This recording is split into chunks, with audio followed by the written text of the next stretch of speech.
Hey, good afternoon, everyone. My name is Patrick Donnelly. I'm the statewide oral health coalition manager. I just wanted to thank all of you guys for making the time to join this webinar today on integrating oral health and medicine, moving from why to how in Hawaii and beyond. Our guest today is Dr. Lisa Simon. Real quick, just a little bit of housekeeping. So everyone's muted. Please, if you can, utilize the chat or the Q&A box for any questions, and we'll be sure to make some time for questions throughout and at the end. This webinar is being recorded and it will be posted on the Hawaii Public Health Training HUI's YouTube channel, which we'll forward the link at a later time. Also, you all will receive a survey after this webinar. If you can, we really value your feedback. Please complete by next Friday, September 17th. And then also you'll be receiving a certificate and your CE credit by October 1st. Before we get started, I'd just like to share a little bit about Dr. Simon. Again, we're very fortunate to have her with us. Dr. Simon is a physician and dentist at the Harvard School of Dental Medicine and Harvard Medical School. She has been involved in implementation of innovative medical dental integration projects embedded in community health centers, Harvard's dental clinic, and the hospital inpatient setting, and has developed oral health curricula for medical providers at all phases of training and practice. She's published more than 50 peer-reviewed articles about the separation of dentistry and medicine in journals, including the New England Journal of Medicine, the Journal of the American Dental Association and Health Affairs, and was the recipient of the 2019 David Whiston Leadership Award from the ADA and was named the 2020 Women to Watch by the Lucy Hobbs Taylor Award for Women in Dentistry. She's currently a faculty affiliate of the Harvard Medical School Center for Primary Care and a resident physician in internal medicine at Brigham and Women's Hospital. Dr. Simon's work focuses on improving access to care for vulnerable populations and integration of oral health and medicine, primarily through the analysis of large data sets such as insurance claims data. She is also involved in curriculum development around oral health and social determinants of health. So without any further delay, I'll turn the time over to Dr. Simon. Thank you so much, Patrick. That was an overwhelming and kind introduction. And thanks to all of you for using your lunch hour to talk with me today. I wish I could show you out my window this dark, rainy Boston day and express how deeply I wish I was sharing this time with you in person instead. I will share my screen and I hit the ground running. I strongly encourage everyone to please pepper me with questions. This is much more fun if we can make this as relevant to you as possible. And I'll just hope for some confirmation that people can see my slides. Looks good, Dr. Simon. Thank you so much. So as an overview, we'll talk a little bit about what is integration anyway, because it's a word we are certainly using a lot. We'll talk about all the ways we can approach integration, and specifically we will focus on the ways that we as clinicians or as administrators within a clinical structure can apply integration. We'll talk about the evidence for integration and the evidence not for integration. And then as requested by many, we will zip through resources very quickly. Please consider this merely an overview and something you can go back to consult. We'll go through it quickly. And then because this is an extremely exciting time to be having this kind of talk, we'll talk about the very near future and what it might hold for all of us. So what is integration anyway? And I will just throw out some terms that people tend to use a lot in my line of work and I kind of find pretty silly. Oral systemic health. And the reason I think that we take for granted that this term sort of fundamentally implies that oral health and medicine are separate is because we don't say things like this. We don't say cardiac systemic health. We don't say liver systemic health. We are literally putting a dash between the two things that we're trying to unite, even though what we really mean is just health. And here are a bunch of other terms that kind of imply the same thing. Medical dental integration, when we are really saying is comprehensive care. EHR interoperability, what we really mean is a universal health record that includes both medical and dental data, as it should. When we talk about co-location, what we really mean is access to care. When we talk about, again, the oral systemic health link, we just mean health. Fundamentally, when we think about integration, what we think about is trying to make amends in a broken system. The broken system that separated medicine and dentistry happened hundreds of years ago and is something that we are all, of course, kind of stuck living with. but we can use integration for a tool to rectify the ways that that historical separation has had and continues to have really harmful effects on all of us, but especially on people who are most at risk. And that's because integration is a question of who gets through the door. Our health system already is very, very bad at allowing many, many Americans to walk through the door. When we think about the dental system, we're thinking about making things a separate door, a smaller door, a door that's harder to get through. So integration allows us to just get more people through that door by making it bigger. Here's a way that I like to think about integration because it's bi-directional, whereas often I think we're thinking about it going one way or the other. So in my integration spectrum, we have oral health on one side and medicine on the other. And in the middle, we have perfection, which is of course not possible. But here's some examples of things that we can put on the spectrum. And I think it's helpful because it means that we can all acknowledge that we're doing our best within a system that doesn't favor this sort of perfection that we would aspire to.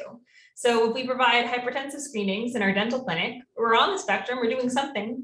If medical providers screen for dental access or do an oral exam, that's something too. And you can imagine that there are other sort of closer, more synergistic approaches that often require structural supports that maybe the average clinician doesn't have. It might be more than that dentist providing hypertension screening can do to come closer to perfection. That might require them to be paid in a different way, to be a part of a different health organization, to have different ways of sharing and recording information. And that's not their fault. And I'll just point out again that these are structural challenges with structural solutions. When we talk about some of the things that we as clinicians can do today or tomorrow, we're really thinking about the margins because we're doing the best we can. And I'll just show you a couple of other models of integration, in part because dentistry is not the only game in town that's been working on this. Historically, behavioral health has been an absolutely fantastic model of the ways that integrated care can improve health outcomes and, most importantly, health equity. So this is a model from SAMHSA, which is the major sort of mental health arm of HRSA, thinking about a sort of spectrum of its own, or a continuum really, of ways things can be better integrated. And you can think about the ways that co-location, a term we often think of meaning integration, is actually not the gold standard that we might aspire to. Especially with the COVID-19 pandemic, we've all learned that a lot of things can be done remotely while still being integrated or facilitated or together. And having things on the same floor of a building does not mean that they're integrated. And I think that model is very useful for this. Here are some other models. This is from Qualis, which is one of the sort of landmark consultants that participated in some of the earlier oral health integration work in the FQHC setting starting in 2014. This primarily is focused on primary care clinicians participating in screening and referral for oral health needs. And here's a little bit more of that model. And here's another care pathway. This one is from More Care, which is the CareQuest organization model for older adults and their needs in the primary care setting and how to sort of refer into the dental world. And I like that there's some cooperative tasks because it shows that actually we have a lot of shared goals, both in the medical setting and in the dental setting, and doing both benefits both of us, or benefits the patient most of all. And then lastly, I'll just show this table from a paper I published with a physician colleague several years ago. Because when we think about oral dental integration, or when we talk about it, we often kind of focus on how do we do an oral cancer screening? How do we screen for hypertension? Are we doing point of care diabetes testing? But that's not the only way to think about integration, because of course there are individual level things we can be doing and health systems things we can be doing, but this fundamentally affects communities. And the hope, of course, is that it will affect communities who are the most historically ill-served by the health system with the most benefit.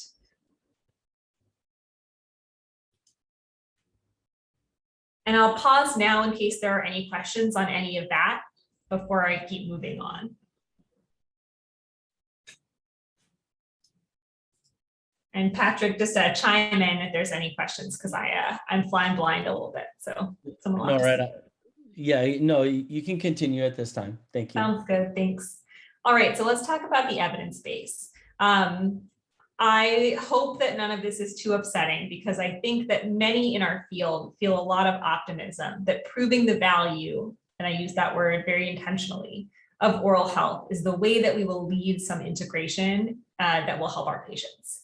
Unfortunately, I think that we have not done a very good job defining exactly what value means. So I'm going to show you the best data that exists right now for some of the things that we talk about the most. By best, I mean things that are considered the most rigorous, have the best evidence base, and sort of are performed in the highest quality way.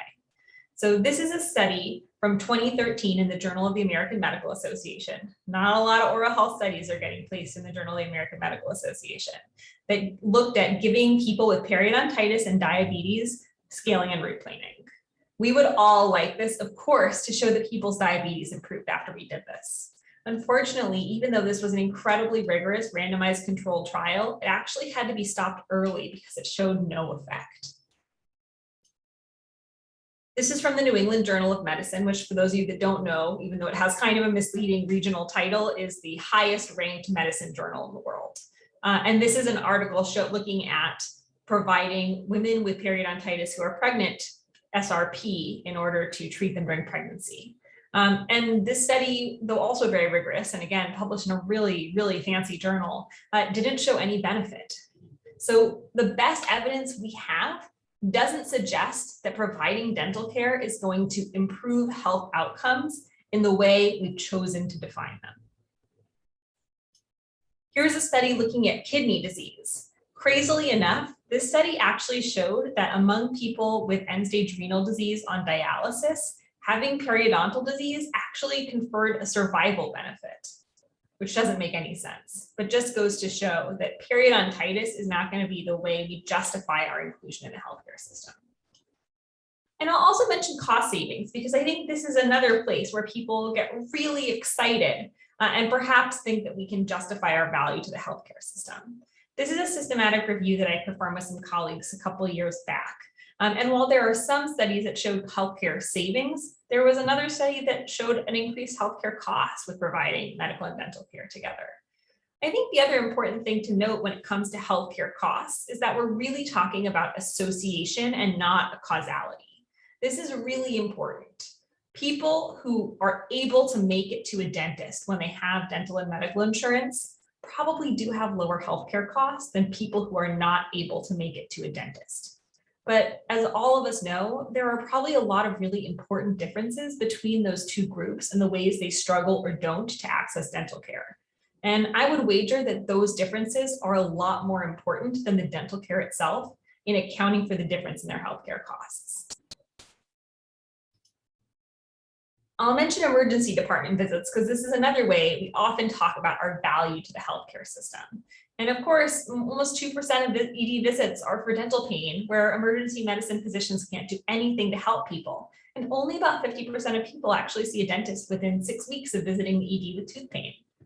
But what we saw is that giving people dental insurance didn't even decrease the amount of times people visited the ED. In fact, people started going more when they finally got insurance coverage. When we look at some of the effects of the Affordable Care Act, it took years before we started seeing benefits like reductions in ED visits. And that's because all the pent-up demand had to be met before people stopped going to the ED. I just want to point out, because I think people get pretty depressed when they see this data, that dentistry is not alone in this. And part of it is that we are not doing a good job of defining value the way I think it should be, which is a patient-centered way. I'm showing you another more recent study from the New England Journal of Medicine, but it's not about dentistry. Some of you may have heard of this concept called healthcare hotspotting. It was viewed as very sexy in health services researchers circles, and actually I had a big New Yorker article about it maybe 5 or 6 years ago. This is a randomized controlled trial looking at this practice, which gave very vulnerable and at-risk individuals with high costs in the healthcare system because of lack of housing security, frequent hospital admissions, very high medical complexity, additional support, things like housing supports, case management, social workers, anything that they might need to thrive in the community. And it looked at whether this program actually helped them not get readmitted to the hospital. And surprise, it didn't actually substantially change whether they were admitted to the hospital or not. I just leave this here because it proves that even if something isn't of value in the way we think it is, which is in dollars and cents or in the ways it factors into the healthcare system, it can still be of value to the people we take care of and to a society as a whole. No one would read this and say that the hotspotting program didn't matter because it got people housing and it got people food and it got people support. And in the same way, we should stop talking about oral health as only being of value because gum disease might worsen your diabetes. I think everybody on this call knows that that's not why oral health is important. This is a very overwhelming slide. I just show it because it's one of the more recent articles looking at differences in healthcare costs between individuals with more or less dental utilization. This comes out of the New York State Medicaid program. I think one of the things that I like about it is that it focuses on getting dental care, decreasing dental costs, which of course makes sense because if people get care when they need it, they're less likely to need costlier care down the road. And then this is a study that we have coming out in JADA in the coming months, which actually show that people who are admitted to the hospital for another reason are less likely to use dental care when they come out. I share it because I think it's important to acknowledge that the lack of integration actually has impacts on people's health outcomes and on their health access. You can imagine in a different system that being admitted to the hospital would increase your healthcare utilization going forward. And that tends to be true for other kinds of medical visits. So the fact that when people get sick, they stop going to the dentist is an outlier relative to other kinds of care. This is a study looking at some of the results from Kaiser Permanente in Northern California and Oregon and Washington's Care Gap program. I think it's really exciting because it did something really practical, but it also requires a huge system to implement something like this. Because this enormous system was able to cover medical and dental care under a single umbrella and was able to develop an integrated health record that allowed both medical and dental providers to see health information about their patients, they leveraged it to develop a program where people who visited the dentist and even their loved ones in the waiting room could get different times of primary care that they had missed out on while they were at their dental visit. This is things like getting flu shots or being reminded they needed to schedule a colonoscopy, things like that. And you can see that putting in this medical dental integration really did make a big difference in whether people were able to get these little things taken care of. Again, it's a small win, but it took a huge structural change to be able to make it happen. I'm probably overwhelming you with data, so I'll go through this part a little bit quickly. But again, I just want to emphasize, we think about the Affordable Care Act and the ways it may have benefited people in their oral health, because for some adults, it did actually give them dental benefits they didn't have before. But this paper by my colleague actually shows that it increased rates of complete tooth loss. And that's because people finally had dental care, but it was too late. Instead of having preventive services, they needed to have their teeth removed. They probably needed to have their teeth removed years before the Affordable Care Act. So the ways we talk about the value we give is important, because it cannot necessarily be proven by the data, and also because it means we need to look at the right things to show that oral health matters. And lastly, this was mentioned by somebody as a question they might have during this presentation, so I'll just share it here as a resource, which is something that the federal government looked at, which was this pilot study of 6 different states who received funding at the state level to implement various kinds of medical dental integration. I'll simply say that all the states did it differently, and their outcomes were different because their interests were different. And I think that also shows that on the community level, different places are different and different things can work. I'll take a moment to pause for questions, and then we'll get into the meat of our presentation today. We don't have any questions at this time, but just a quick reminder to feel free to submit your questions in the chat whenever you're able. Thank you. Thanks, guys. I appreciate it. All right, so I'm going to zoom back down again, and we're going to focus, instead of at the sky high, systems high, state high level, at the things that we can do within our own practices, which do matter and can be really interesting and innovative. But again, I just want to emphasize that everything we're doing is in a system that disfavors this sort of integration. We're doing the best we can, and it can make a lot of difference for our patients. But the big goal should be a structural change that fundamentally alters the way we deliver oral health care. Here are some of the questions that Patrick was kind enough to share with me from some of you. I'm not going to go through all of them specifically. I just put them here for people to think, and if you have other questions, we can talk about them too. At the end of this, I hope these are all answered, or you at least have a solution in mind. But if not, or if other sort of dilemmas develop, we should definitely talk about them. So I want to talk a little bit about screening in the oral healthcare setting and screening in the primary care setting, because I think it's one that's really interesting to problematize a little bit. So here's the United States Preventative Service Task Force recommendation screening for hypertension, which just means taking blood pressure. And the USPSTF, for those who don't know, is kind of the United States governing body's kind of like biggest recommendation generator that sort of defines how we do a lot of preventative things in primary care. And you can see that the USPSTF recommends that we screen everybody for hypertension. So it seems like a great thing that in the dental office, we take blood pressure. But we also have the American Dental Association guidelines that show that with a blood pressure elevated more than 160 or over 100 means we should defer elective healthcare. And that can put us in a little bit of a pickle because we should be screening everyone for blood pressure. But if they come with a blood pressure that's too high, we may actually be preventing them from getting necessary oral healthcare services, even though there's not actually evidence that we're preventing any negative outcomes by doing so. The other thing is that we're in a little bit of a pickle because for a lot of people, if we screen someone and they have high blood pressure, what do we tell them? See your primary care doctor. But for some people, and perhaps the people we're most committed to serving, they might not have a lot of access to primary care. I mention this because it means that when you develop your plans for doing something like this, you have to think about what you're going to do with the data. There's a dictum in medicine that you should never order a test if you don't know what you'll do with the result. And until you come up with a plan to deal with all of these things, even taking a blood pressure in the dental office for screening purposes can become a test where you don't know what to do with the results. And it means that you can end up hurting your patients instead of helping them. That doesn't mean I don't think you should screen for blood pressure. I just think it means that you should have a system in place to do so. Here's another option. This is the recommendation, again, from the USPSTF about oral cancer screening. I think this is often something that dental providers bring up as a very easy and transferable skill that we could apply in the primary care setting.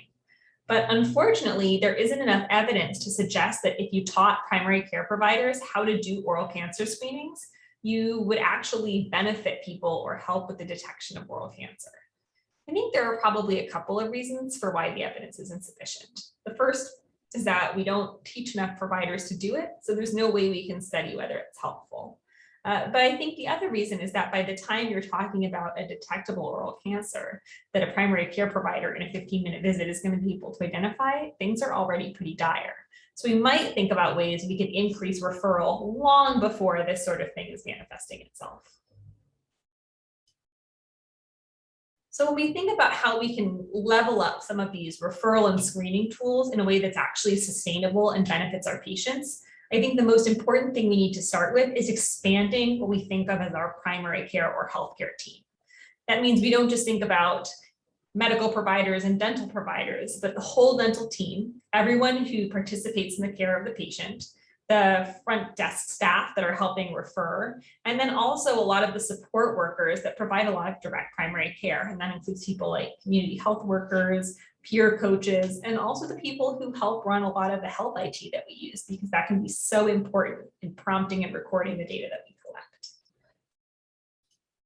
I ran this session with a different group of primarily primary care providers a little while ago, and had them write some of the challenges that they were worried about. And I actually feel like they're very, very universal. Things they were worried about included lack of integrated records. If you're going to screen for hypertension in your dental clinic, you probably need to have a way to record that information so that a doctor can read it. Just because you're in one place doesn't mean you're actually integrated. And if you're not in one place, that introduces another level of challenge. Once you're collecting the data, how do you make sure you're doing it accurately? How do you keep the data safe? And how do you evaluate it? Are you collecting it on paper? Because that can make it even more challenging. And then lack of human resources. Whatever hero is going to be collecting all this data is probably going to have a lot of work added to their plate, and they might not have a reimbursement system that supports it. So now I'll talk about a couple of ways to actually make this something that's feasible for your practice. First, building referral networks. Some of you may be working in FQHCs or other settings where co-location is a little easier for you to manage. In which case, I would highly recommend you walk down the hall and meet your colleagues. You'd be surprised how big a difference it can make to simply know someone that's a friendly face and know their name instead of referring mysteriously to primary care. If you're not in a co-located setting, then you can even try things as simple as Google searches on a Google map. Look for who's closest to you. Depending on the population you serve, you may find that you have a lot of values in alignment with the people who are providing care nearby or for the same community. And it might be mutually beneficial to both of you to get to know each other a little better. Capacity is another issue. Depending on the population that you care for, it's not just about how close the provider is to you, but also whether they can care for patients like yours. I know that in Hawaii, Medicaid only provides benefits for children, but making sure you're referring to a provider that actually accepts Medicaid can be a make or break if you're trying to develop that referral network. Are they accepting new patients? Do you know where people can have a sliding scale for their care if that's something that's very necessary for them? Once you know who is in your community, who your network could be, then's the fun part, the time to really build those connections. That can be as simple as making a phone call and getting to know someone, but then there are other ways to kind of enrich that relationship. You can have lunch and learns in each other's offices, which can be really beneficial. So ask if you're a dentist, if your primary care provider office wants to have a lunch and learn about oral health or oral health in pregnancy, if it's an OB/GYN office. And vice versa. I think that a lot of dental offices would really value having additional educational content. And that's a way that you can benefit both you and the provider and also get to know each other. And then try building a bidirectional referral network. If you're looking to refer your patients to somewhere else, it stands to reason that that provider might also have needs and want to refer to you. And then the other thing is just to make it easy. Either make sure that you're always able to answer the phone, guarantee that you'll accept this person's patients, or make sure they have an appointment within 2 weeks or something like that. Actually make it tangible how you can make this a network and not just a phone number that you hand your patients. And I'm going to just share some questions for you to think about as you build this kind of integration into your system, because they're things that you need to have an answer to before you start. Who will communicate with that provider? Will it be your front desk staff? Will it be you? Will it be through the computer? Will it be through the patient, which I would not recommend? And how will you communicate with the patient? One thing we think about when we talk about communication is making sure that it's a closed loop. So shouting out into the ether that somebody needs a dental visit is a lot less valuable than having a system where you get a confirmation, not only that they have an appointment, but that they went to the appointment, or in many cases, they didn't. And making sure that that's a system that is sustainable for your practice, sustainable for you or whoever is in charge of it, and mostly takes the responsibility off the patient. One of the ways that we unknowingly perpetuate making health access inequitable is by making it the patient's responsibility, even to do little things like phone calls.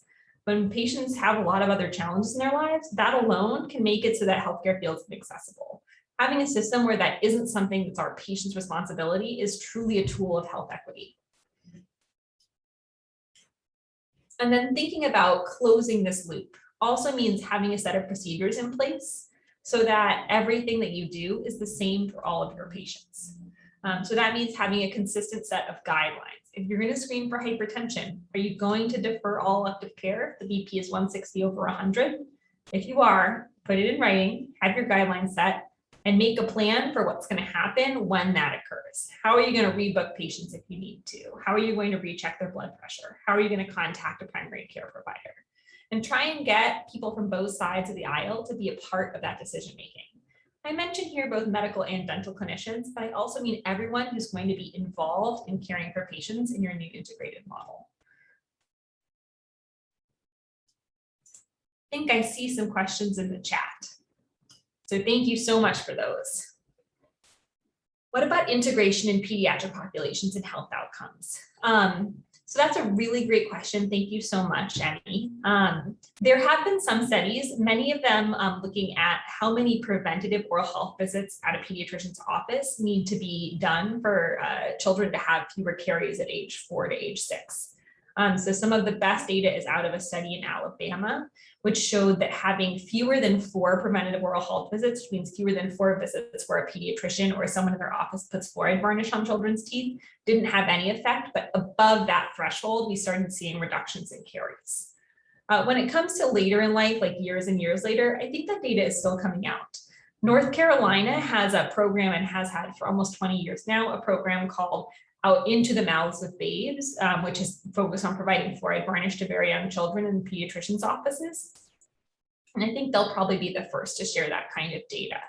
I think that even when we think about children and these sort of like low-hanging fruit interventions, though, it can be really challenging because the children who are at higher risk of very poor oral health outcomes also have so many other structural challenges for them and their families that pulling apart those correlations can make it so we don't see some of these bigger picture outcomes we might be thinking about. What do you think about dentists administering vaccines? I think it's great. I think it's actually a really perfect example of a lot of the things we've talked about, both in how promising it can be and also how challenging. I mean, dentists can certainly deliver an injection. I think, in fact, we're better at it than the average physician that I know. But administering a vaccine requires a couple of challenges. It requires documentation, which is probably the biggest challenge because it has to be centralized documentation. We have to have a system in place for understanding how we would bill patients' medical insurance for vaccines that aren't the COVID vaccine that are just 100% funded by the government. It means that we would have to order the vaccines and make sure they were in stock when people were around and keep them refrigerated and keep all the other things we need for vaccine delivery. So again, I think it's not that it's impossible. In fact, several states mandated that dentists could deliver vaccines for COVID. But as it turned out, most of those dentists weren't doing it in their office. They were doing it as part of big vaccination drives, which shows that the dental office isn't yet an optimized environment for doing that kind of thing. I'll refer you back to that care gap model that I shared, though, which was one of the biggest sort of adopters of this model, though. They had nurses giving flu vaccines in the dental office. But one of the reasons they were able to do that is because they had this centralized health system that let them bill for doing it and let them see whether people needed a flu vaccine or not. What is the role of medical and dental schools in building an appreciation for integration? I think that's a pretty big one. And not just medical and dental schools, but nursing schools, physician assistant schools, dental hygiene schools. So all of the future health professionals who are sort of fundamentally siloed by their educational models then end up practicing almost entirely together in the case of medicine, and then also kind of isolated in the case of dentistry. There are now a lot of educational requirements across all the health professions for various kinds of interprofessional education, which is a really promising way to pilot some of this work. So NYU, for example, has their nursing school and their dental school kind of under the same aegis, which allows them to do a lot of really interesting things and teach their students in very innovative ways. At Harvard, medical and dental students take classes together for the first year. There are models like this. I think one of the things that's important about this is it means you're graduating providers with an eye towards integration, with an eye towards the possible. But on the flip side, you're still graduating those students into a system that does not make it easy for integration of care to happen. And so I would still argue that while schools can be an incubator for visioning and for innovation, we still need systems change so that when we graduate these great interprofessionally minded clinicians, we give them places to work and to practice that fulfill those values for them. Thank you so much for those questions. I really hope they keep coming because it's really fun to answer them, and I'd like to make this presentation as useful to all of you as possible. So I'd like to share a couple of resources with you now. There are an enormous amount of oral health integration resources, which is really exciting. But these are some that I find particularly rich and particularly useful. The CareQuest Institute has started releasing these flow diagrams for different theoretical cases of medical dental integration. They happen in idealized systems that show what can be, but I think they're great because one, they're kind of attractive to look at, and also they show the roles of different people, not just the dentist and the physician, but all of the different parts of the care team that come together. So for example, in this patient who has opioid use disorder, it shows how both the dentist and the physician have to work together to manage her pain and get her the dental care that she needs. The Colorado Medical Dental Integration Project is now a 6-year-old program that puts dental hygienists within primary care practices. They started with children, doing a lot of what we talked about before, providing preventative visits, fluoride varnish, and referral to dentists for people who had needs. And it worked so well, they started doing it for adults too. And this is one of their workflows, which shows how a practice could have an embedded dental hygienist and how that might work, either referring to and from the hygienist over the course of a medical visit. This is a report that I had a hand in writing, released by the Primary Care Collaborative, which is a really large primary care focused nonprofit. Feel free to scan the QR code if you directly like a link to this giant PDF that can be a little overwhelming. The Primary Care Collaborative had actually sort of spearheaded a group of 350 organizations that wrote what are referred to as the 7 core principles of primary care. So these are ideas that are really all about patient-centeredness and being a part of our community as we provide care. But dentistry wasn't really a part of the picture. So this is a compendium looking at myriad ways, both on the systems level and on the individual level, that different organizations have leveraged primary care integration, aligned these primary care values, which again shows that we need to identify value in the right way. The value might not be that we save money. It might not be that we treat diabetes, but it almost certainly is that we are preventing suffering and we are improving quality of life. I'm going to pause to answer a question. How can you incentivize pediatricians to look at their patients' oral health? They are already pressed for time during an EPSDT visit. You are absolutely right. And as someone who is learning to practice time-efficient primary care, I will say that even though I'm a fully trained dentist, especially in the COVID-19 pandemic, I'm not asking patients to take their masks down. It's really, really hard when there are so many other things that I'm supposed to be doing. And there's actually a great study that calculated that if someone did everything the USPSTF recommended for the average adult, it would take them like 6 times the length of a primary care visit. It's not possible. I think the answer is twofold. One is you develop systems that emphasize reimbursement for the value of the work people do. That can be something like a capitated system or an ACO model where the kind of thinking and care coordination and all the stuff that happens behind the curtain are things that primary care providers are paid for. That means that they're not just thinking about that single visit, they're thinking about how they can care for the patient. And that also can sometimes mean that their visits can get longer. I think the other piece that's really important is that we should be practicing whatever clinical work we do in a team-based model. It might not be possible to expect pediatricians to apply fluoride varnish to patients' teeth, but I think it's definitely possible to expect children to have fluoride varnish applied to their teeth at every pediatric visit. That might be from an RN, it might be from a medical assistant, but it needs to be from someone on the team. And I think that that team-based model is often the ways these programs work so well. So for example, in the Colorado Medical Dental Integration Project, we weren't seeing that doctors in the primary care setting were doing more oral health. We saw that having a registered dental hygienist in their office allowed them to provide that service to their patients and to work together with someone with that expertise and that capacity.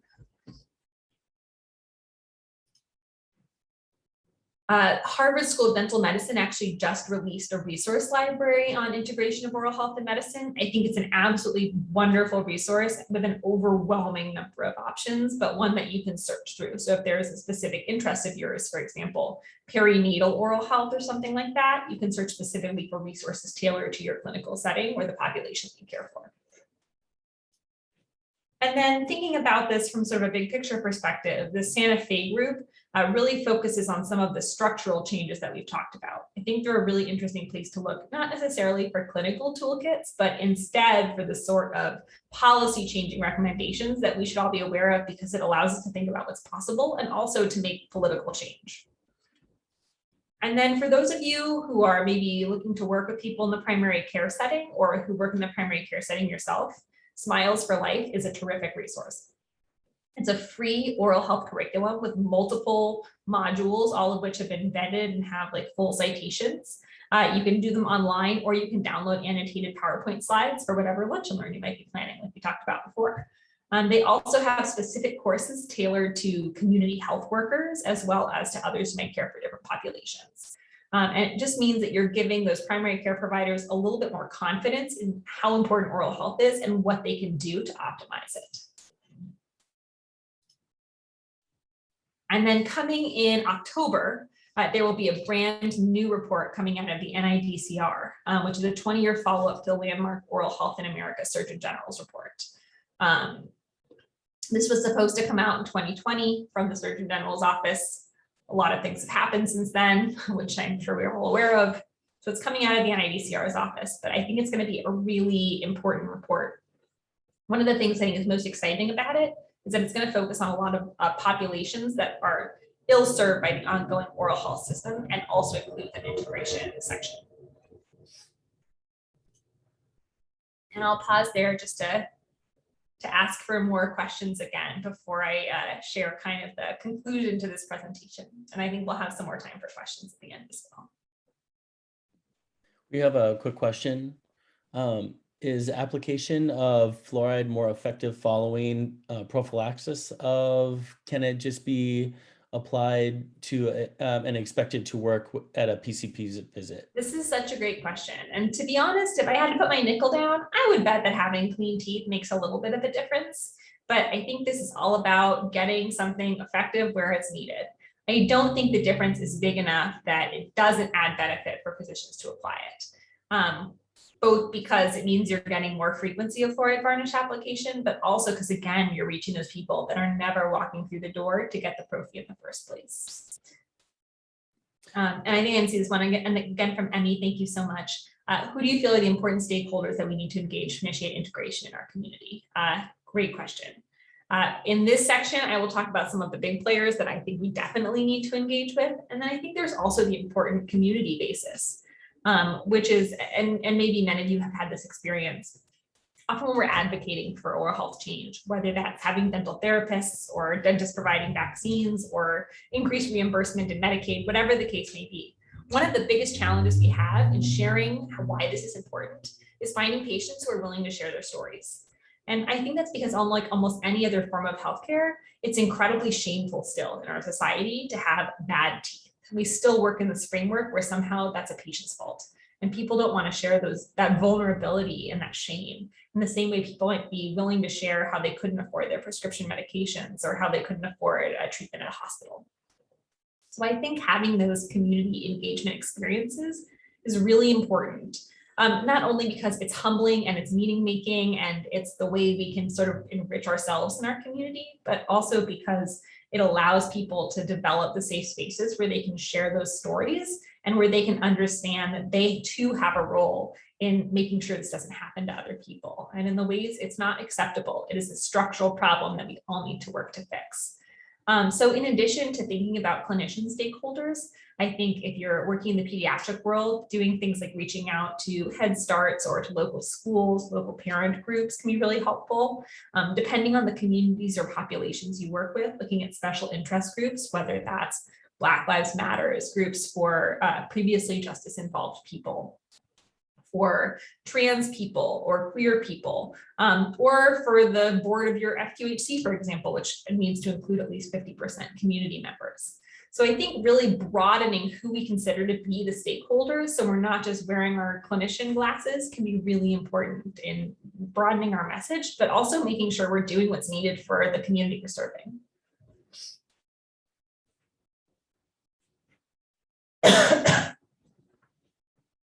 All right, thank you guys so much for the questions. Please keep them coming. So I really revamped this presentation actually just in the last week because a lot is happening right this very moment. This is an article from 9 days ago in the New York Times about the impending Medicare dental benefit. And a lot of these slides are going to be about the Medicare dental benefit because it's a huge deal. But I think what it really reflects is that we are getting that kind of engagement. We do have people who aren't just our little community of medical dental people thinking about this issue and acknowledging that it matters, that it makes a difference for people. In 1965, when Medicare was passed, it wasn't just the American Dental Association that opposed it. The American Medical Association, the American Hospital Association, and a couple of other professional groups all came together in this giant group to try and fight Medicare. The outcome was that Medicare thankfully was passed, but that oral health was excluded, and that has continued until this very day. The possibility for Medicare to cover dental care doesn't just matter for older adults. It also means that because Medicare covers so many Americans, they can dictate really transformative change that can't happen any other way.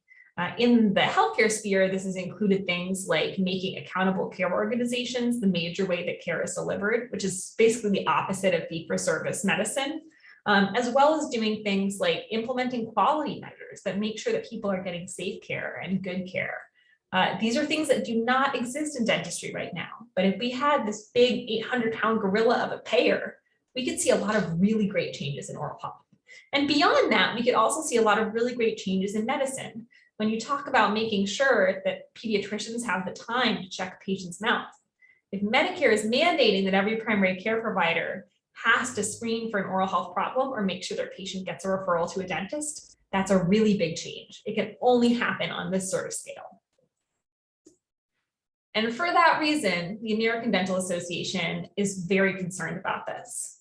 Most recently, again, very, very recently, a couple weeks ago, the president of the American Dental Association shared via mail with the Senate and the House that the ADA would only support a Medicare dental benefit if it covered 300 people making up to 300% at the federal poverty level. There are a bunch of reasons I think that this isn't a very good idea. First being that people who make over 300% of the federal poverty line who are Medicare eligible actually still don't have dental insurance. But the second one being that the smaller the pool we make of Medicare beneficiaries who have dental benefits, the less leverage we have to really change things, to really do things differently. And as we talked about, we have the whole integration spectrum, and right now we're just playing around the edges. This is the way we're going to deal with this entire enormous intersection that will actually bring us towards integration. And we can also see that on the federal side, the Center for Medicare and Medicaid Services is demonstrating that they value oral health and that they think it's important. Just this past week, Dr. Natalia Chalmers was appointed as the first chief dental officer of CMS, a position that had never existed before. This is a really, really exciting time. The Biden-Harris administration is showing that they care about oral health, is showing that oral health is a part of medicine. And so we are all going to see some big changes on the horizon, especially if we fight for it. Before I kind of make this a little bit more of a Q&A session for the last 10 minutes or so, I just want to vision a little bit what we could really have if we took away all of the barriers and all of the structures that we take for granted because oral health and medicine have been separate for a really long time. Instead of an emergency department being the place people turn when they can't get care, what if it instead becomes the place where they do get care, where they're triaged appropriately and where there are dentists or other dental providers in the emergency department to treat them. And then they're referred directly to get all of the other comprehensive dental care they need. What if being admitted to the hospital meant that people were screened for oral health needs and had fluoride varnish applied to their teeth? And then when they were discharged, they had a dental appointment made as part of their discharge paperwork, which is something that already happens for a lot of other specialty services, just not oral health. I think that the future is really exciting. When I first, as a dentist, decided to go back to medical school, people really looked confused. They asked me why all the time. And I've got to say that in the last 3-4 years or so, people don't say why. They say, oh yeah, we've really got to do more of that. And I don't just mean like other people who practice in health center settings or who understand health policy. I mean like random people I'm talking to on the street. And I think that's because we are starting to see changes where people value oral health, not because of what it could do for other health conditions, but because it matters, because our smile matters, because our pain matters, because being a person in the world matters. And it's silly to say that one part of our body and the pain we experience there or the needs we have there are not as valuable or as important as pain we feel in a different part of our body. When we really take that approach, we think about the ways that this system doesn't serve us, doesn't serve our patients, and doesn't need to exist. I think we really start to see everything that's possible. So if oral health integration truly becomes integrated, what does that mean? Does it mean we think about how we pay for oral health care differently? Do we share what we do with medicine and have it be completely kind of continuous?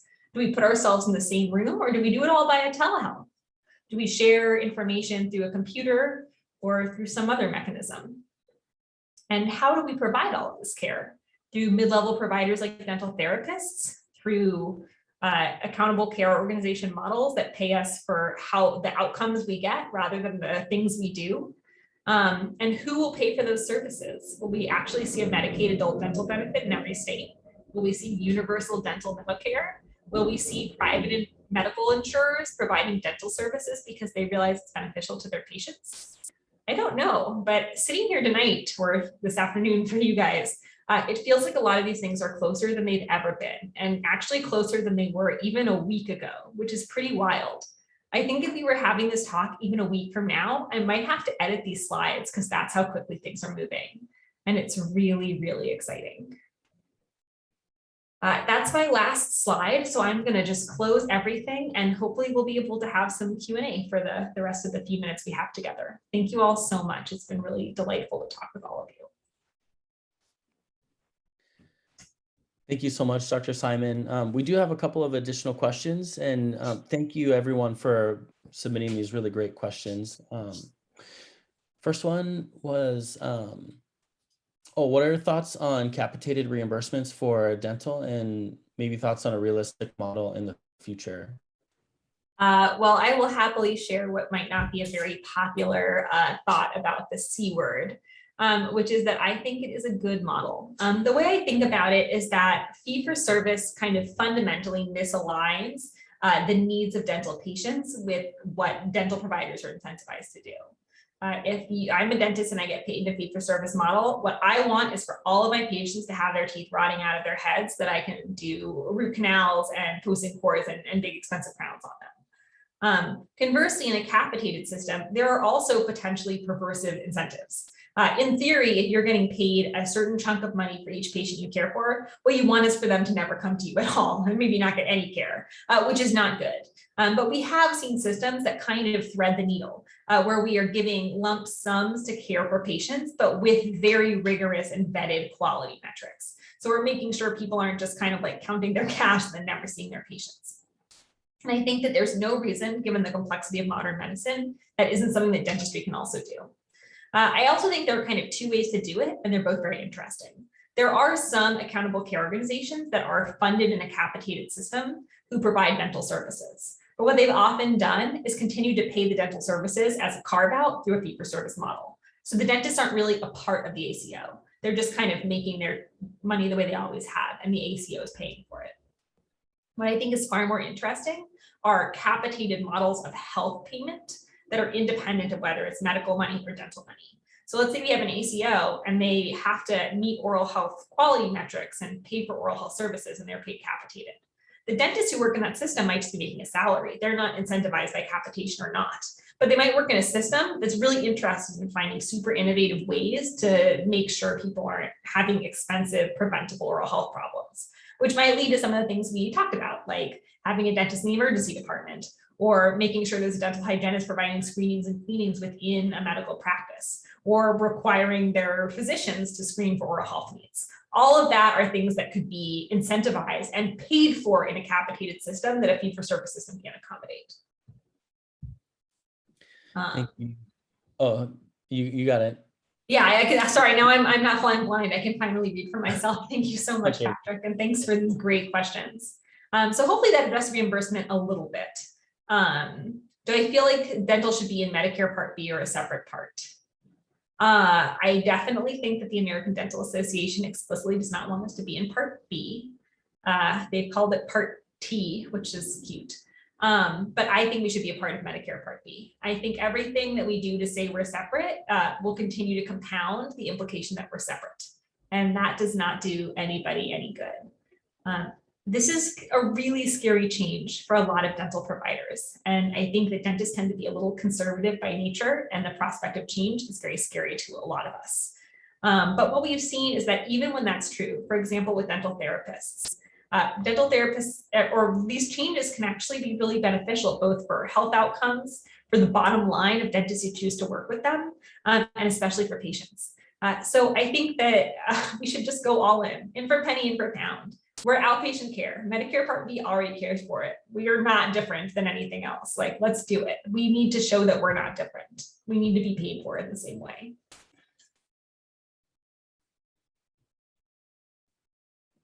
And just to tack on to the first part of a question earlier, participants wondering if we can have access to the material, the presentation slides. Absolutely. I will make sure that they are shared. Patrick, is it okay if I send them to you and you can distribute to anyone who's interested? I'd love to and appreciate that. Thank you. Great, I'd be delighted to share the slides. And I know especially with the resources, having them fly by your face one time isn't actually helpful, but hopefully having them as a library you can go back to if you have questions or want to dig deeper will be helpful.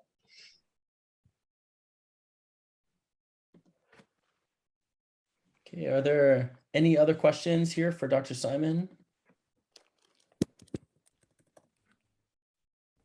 Okay, if not, I'm gonna put my email in the chat. And I will do the same. I love thinking about this topic, as hopefully you guys could tell. And I really welcome any questions or thoughts you have. This is such an exciting time to be a part of this work. And I'm so grateful to all of you for spending some time with me today.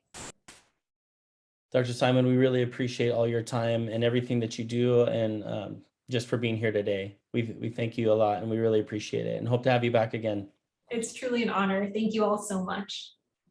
All right, thank you all very much. Keep an eye out for email follow-up today or tomorrow, and that'll provide some additional links and information to follow up. Thank you all so much. We appreciate it. Have a good day.